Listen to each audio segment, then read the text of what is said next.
Hi, welcome to the last session in Picking Up Your Pen. It's been a pleasure and a great learning experience for me to put up these videos. I really hope you found something useful in these exercises, and maybe for some of you, hopefully it was a gateway into the power of pen on paper to help you plan, navigate, and restore your life. Over the next 6 months, I'll be putting up a series of 3-hour workshops based on the ones I've run in Sydney. These will be available for a small fee, and there will be more information on my website in the coming weeks. The first workshop will be on shame. Last week we looked at how dialogue can help us change our perspective and reframe a story from another time frame, another point of view, or another way of telling the story. In this case, the dialogue versus narrative. In this last session, I want to leave you with one of my favorite concepts, and that's the power of meeting your whys and your injured selves and understanding how, if we listen and pay attention, all parts of ourselves can support us to lead a curious, connected, and hopeful life. As always, the quote from Rumi encourages us to run inwards towards ourselves, the many faces of ourselves, each part with their own wisdom, their own offerings, and their own needs. Rumi. Do not run away, run inward. As always, take the time to settle into your writing space. Let the world fall away. Close your eyes. Rest your hands on your knees and have your feet flat on the floor. Take a deep, slow breath in through the nose and slowly exhale out through the mouth. Again, a deep, slow breath in through the nose and slowly exhale through the mouth. Notice your body on the chair in this room. Bring your awareness to your feet on the floor, your body in the chair, your breathing. There is nothing you need to do. Just be here right now, in this moment, on this chair, in this room. Notice any area of tightness in your body. Just notice and move your awareness to another part of your body and back to your breath in and your breath out. If your mind wanders, that's okay. That's just what minds are trained to do. Gently bring it back to your body, on the chair, right here, right now.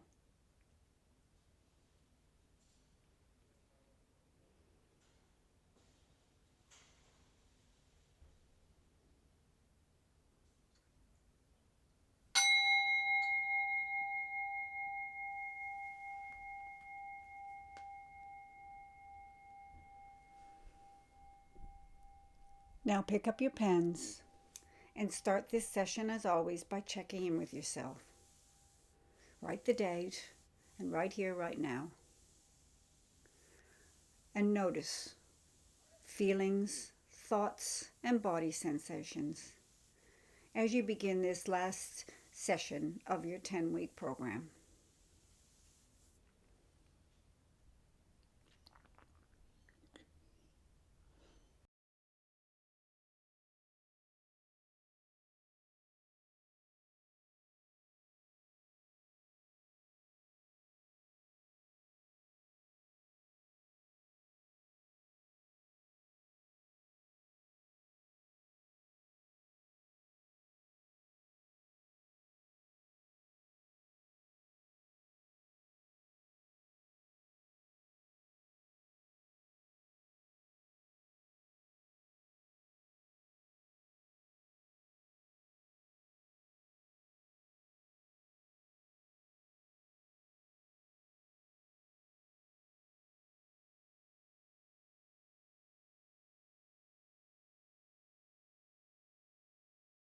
Okay, now put down your pens.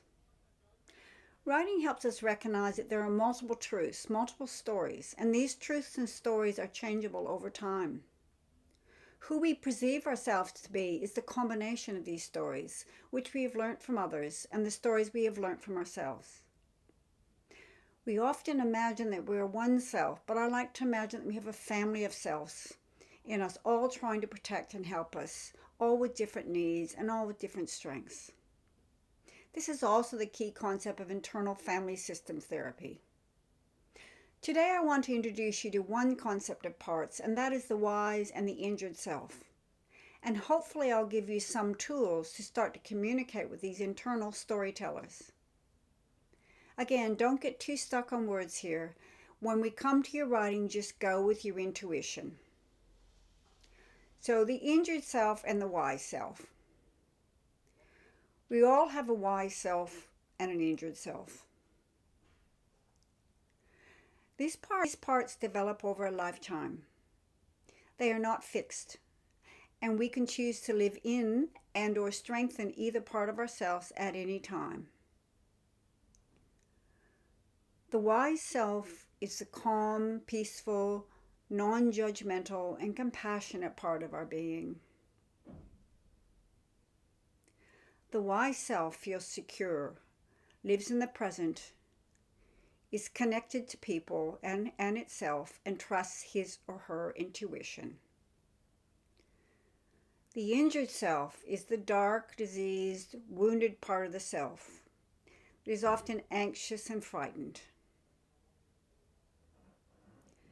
The injured self feels confused, worthless, alone, hopeless, and often lives in the past or the future. And the wise self lives in the present. So now we're going to explore this bit of yourself that is the injured self. So I'll put the points up and then I'll leave them on the board for you to take about 5-6 minutes to write. So I want you to describe your injured self. What is she or he like? What happened to her or him? How did she get so hurt? And this can be over time or an event or two. Just a gut feeling again of why is this injured self so hurt? What beliefs does she or he have about herself or himself? And again, I want you to write in third person. So she is, he is.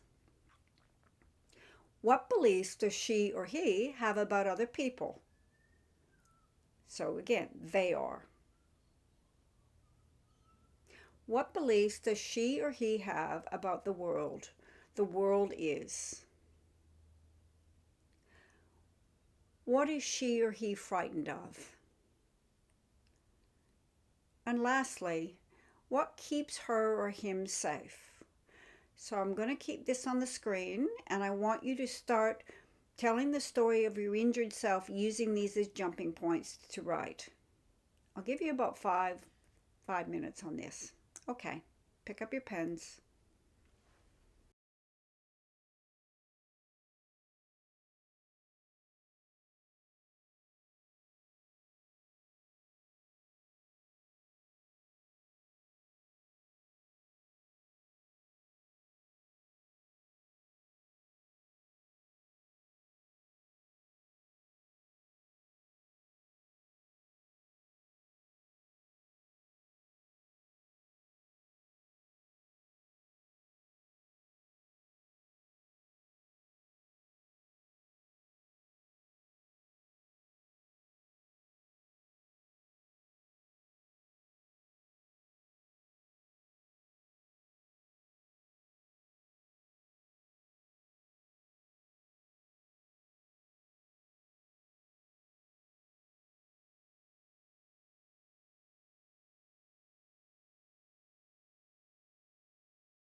Okay, finish what you're writing and put down your pens.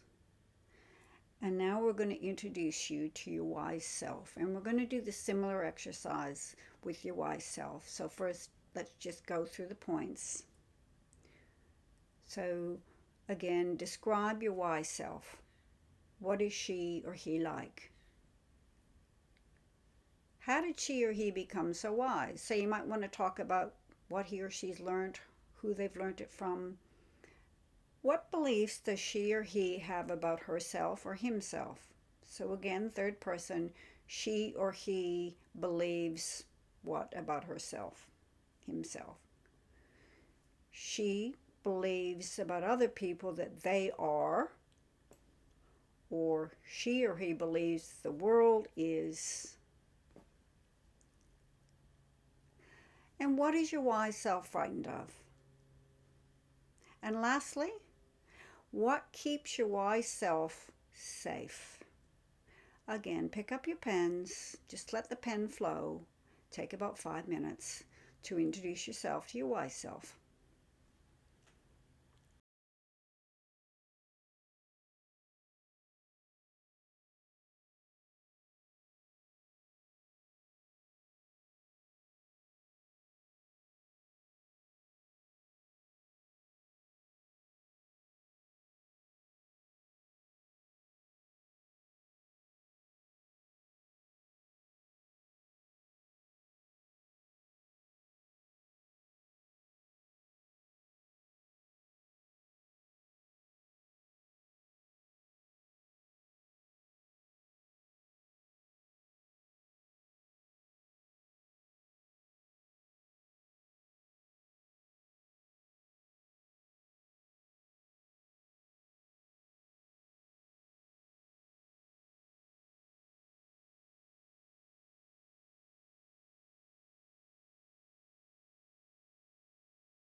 finish what you're writing, and put down your pens.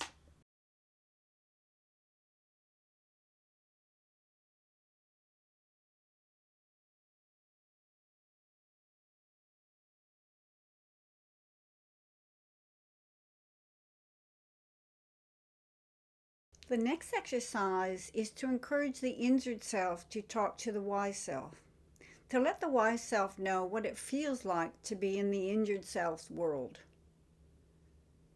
Imagine this wise self is ready and able to hear everything your injured self needs to tell it. It is here for you unconditionally and wants to help. So here are the prompts. So the wise self asks the injured self, and the injured self responds. So I'll put the prompts up and leave them with you, and you can do the writing. So the wise self asks the injured self, what does it feel like to live in your world? And then the wise self asks the injured self, what do you need to tell me?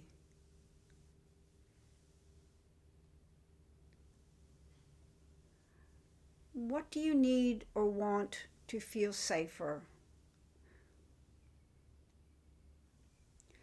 So the wise self says, what can I do to help you? Now answer this specifically.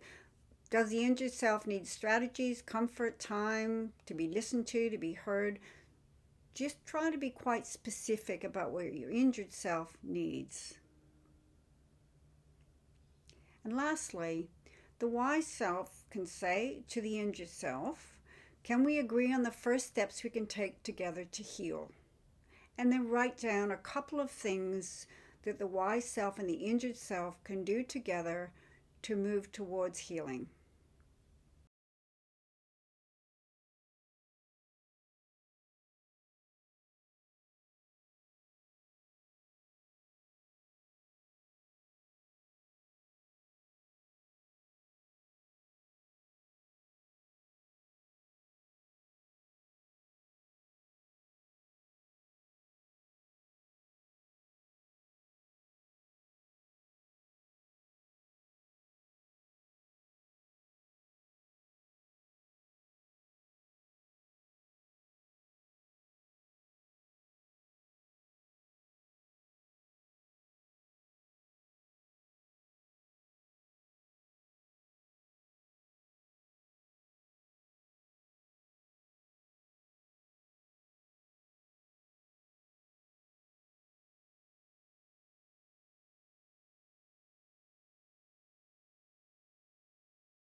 Okay, finish what you're writing, draw a line, and we'll do a reflection on this exercise today.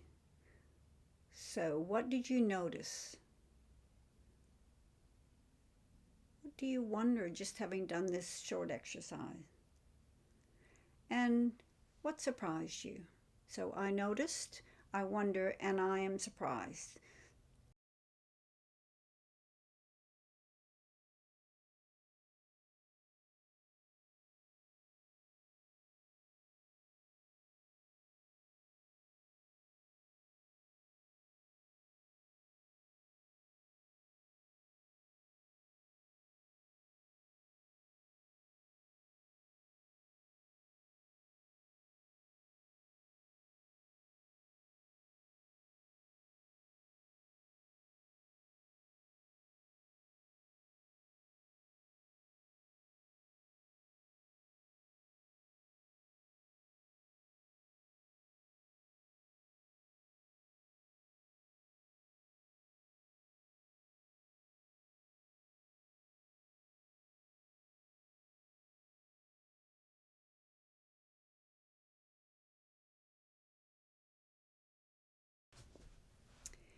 In this last session, I hope you found something to inspire you, to move you forward, to take you inside of your internal world. I suggest you also write to the injured self from the wise self to finish this exercise. Thank you so much for participating these last 10 weeks. I hope, like me, you've begun to feel the power of just putting pen to paper and asking specific questions to take you on a particular journey. All these exercises can be triggering, and it's very important to recognize when to pull back and when to lean in. As I mentioned in one of the first sessions, this work helps us lean into the edge, but it is never to lean into suffering. If this work is triggering things for you, talk to a friend, call a helpline, or see a therapist. And just keep picking up the pen. I'm very keen to hear any feedback from you about this course, and I've left my email address on the last page to contact me. As I mentioned, I will also be doing a series of online writing workshops over the next few weeks and months, based on the workshops I've been running in Sydney for the last 12 years. Now, if you'd like to be kept on the information list for these workshops. Once again, thank you so much for joining me. It's been a pleasure to be with you for the last 10 weeks. See you at the next workshop. Keep writing. And as always, I will leave you with a Rumi quote. Always remember you are braver than you believe, stronger than you seem, smarter than you think, and twice as beautiful as you ever imagined. And here's some information about a reflection at the end of the 10 sessions and my contact details, and all the workshop information is on the website. Keep picking up the pen.